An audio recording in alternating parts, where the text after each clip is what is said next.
Blížila se půlnoc. Zahnul jsem s Denisem do vedlejší ulice. Můj pes sice skoro neslyší, ani nevidí, ale okamžitě zbystřil. Taky jsem to zahlédl. Dobrých 10 metrů před námi.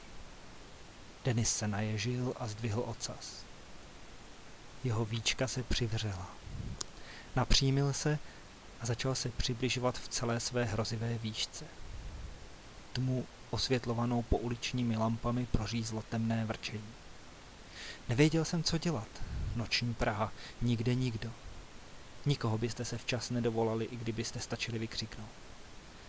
Váhavě jsem vykročil za svým 4nohým přítelem. Denis vrčel stále nebezpečněji a chvílemi se na okamžik zastavil a větřil. Viděl jsem mlhu, která mu vycházela skrz vyceněné tesáky. Neměl jsem u sebe nic, jen klíče. Sevřel jsem je pevněji v ruce, ačkoliv i zpevněná pěst je směšná obrana proti téhle bestii.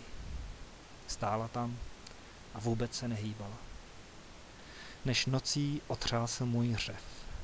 Krvežíznivá, nervy drásající, smrtelně nebezpečná a hrůzou ochromující igelitová taška, ty debile, pojď už, nebo tu zmrznu. A pak jí Denis pochcal